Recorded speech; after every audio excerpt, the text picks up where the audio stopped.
Kisah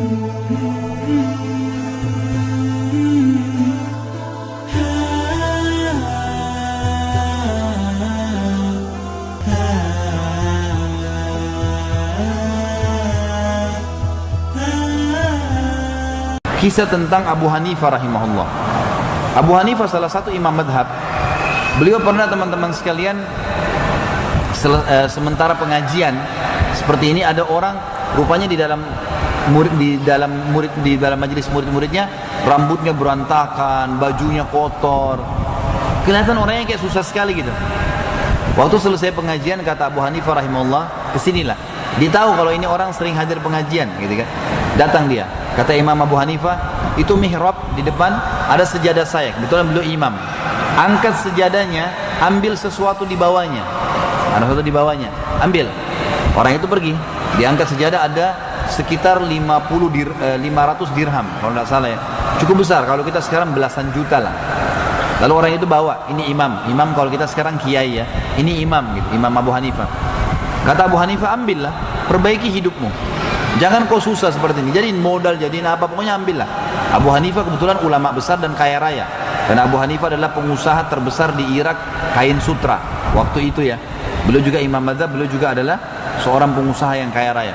Yang jelas teman-teman sekalian, orang ini tiba-tiba bilang, tapi saya orang kaya wahai imam, saya nggak butuh ini duit, banyak duit saya. Abu Hanifah heran.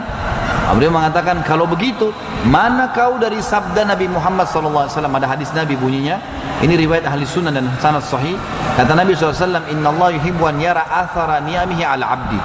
Allah sangat suka melihat bekas nikmatnya pada hambanya. Mana kau dari sabda Nabi itu? Ingat teman-teman sekalian, jangan salah paham dengan definisi zuhud. Banyak orang-orang muslim di Indonesia juga sudah mulai ada difahami zuhud itu adalah meninggalkan dunia untuk akhirat. Jadi akhirnya makanannya roti kering ya, bajunya kotor, kendaraannya amburadul, rusak-rusak, sendalnya juga nggak bagus. Kenapa? Dari mana ajarannya ini teman-teman sekalian? Zuhud itu adalah mendahulukan akhirat dari dunia. Itu yang benar, bukan meninggalkan dunia ya. Makanya surah Al-Qasas 77 menjelaskan masalah itu. Kata Allah SWT, wabtaghi fima ataqallahu daral akhirah wala tansa nasibaka minad dunya. Kejar apa yang Allah janjikan di akhirat buat kalian dan jangan lupa bagianmu dari dunia. Itu yang benar. Kita kaya raya, ada orang miskin kasih, azan tutup toko, sholat, gitu. Pemimpin-pemimpin orang-orang zuhud, Abu Bakar, Umar, Uthman, Ali, ini orang-orang kaya semua. Tapi pemimpin-pemimpin orang zuhud, gitu kan? Jadi jangan salah paham. Ingat, Nabi Muhammad SAW memiliki kuda terbaik di Jazirah Arab. Kuda terbaik di Jazirah Arab. Dan Nabi Muhammad SAW memiliki baju yang bagus. Sampai Ka'ab bin Malik berkata, sahabat Nabi radhiyallahu anhu berkata, satu hari pernah saya lewat di depan rumah Nabi Muhammad SAW dan lagi saya lihat bulan purnama. Indah sekali. Saking indahnya dia bilang, saya nggak mau alihkan pandangan mata saya dari situ. Waktu saya lagi asyik melihat bulan purnama, tiba-tiba pintu rumah Nabi SAW terbuka. Pintu rumah Nabi SAW terbuka. Nabi keluar menggunakan jubah berwarna merah, baru selesai mandi, menyisir rambutnya dengan rapi ke belakang. Lalu saya melihat ke arah Nabi, saya temukan Nabi SAW lebih indah daripada bulan itu. Kebersihan, kerapian, dijaga semuanya. Nabi SAW tidak pernah berhenti bersiwak.